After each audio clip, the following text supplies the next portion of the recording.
અમદાવાદમાં Gujarat Ajmeri education charitable trust તથા અજમેરી સમાજ દ્વારા 10મા ઇનામ વિતરણ સમારોહનું આયોજન કરવામાં આવ્યું હતું, જેમાં અજમેરી સમાજના તેજસ્વી વિદ્યાર્થીઓ જેમણે સમાજમાં વિવિધ ક્ષેત્રે સફળતા પ્રાપ્ત કરેલ છે તેવા તેજસ્વી તારલાઓનું આજે એવોર્ડ આપીને સન્માન કરવામાં આવ્યું છે। આ કાર્યક્રમમાં મુખ્ય મહેમાન તરીકે નાયબ પોલીસ કમિશનર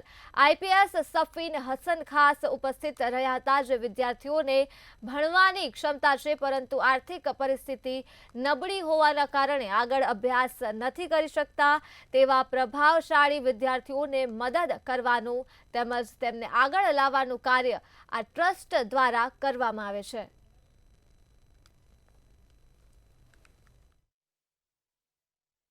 माँ बाप की चिंताओं व्याजबी है, पण ए चिंताओं क्यारे बाळक उपर प्रेशर थई जाए के बाळक उपर भारण थई जाए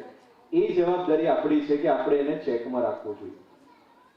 एमणे कीधुं एम के पेલું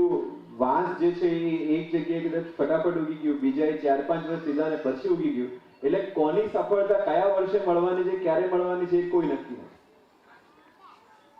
પણ આપણા માટે એકમાત્ર ક્રાઇટેરિયા એટલો હોવો જોઈએ કે મારું બાળક જ્યાં પણ છે ત્યાં ખુશ હોવું જોઈએ। સમાજના જે બાળકો હતા, જે લોકો આ વર્ષે MBBSમાં, MCSમાં, એન્જિનિયરિંગમાં, વકીલાત ક્ષેત્રે જે લોકો સારા પર્સન્ટેજ સાથે જે લોકો પાસ થયા હતા તે લોકોને મોટિવેટ કરે IPS અધિકારી સફીન હસન સાહેબ અને સિલ્વર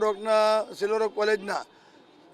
વાઇસ પ્રેસિડેન્ટ જનક ખાંડવાલા સાહેબનો વાઇસ ચાન્સેલર સૌરીન શાહ સાહેબ મારફતે તેમજ અમારા સમાજના આગેવાનો મારફતે અમે તે બાળકોને સન્માનિત કર્યા હતા। બાળકો આગળ વધે તે પ્રમાણે અમે એ લોકોને મોટિવેટ કર્યા હતા અને સમાજના બાળકો કે કોઈ પણ સમાજના બાળકોને ભણવાની અંદર કોઈ માર્ગદર્શનની નાણાકીય સહાય કે કોઈ પણ સહાય પૂરી જરૂર હતો એ બધી સહાય અમે પૂરી પાડીએ છીએ।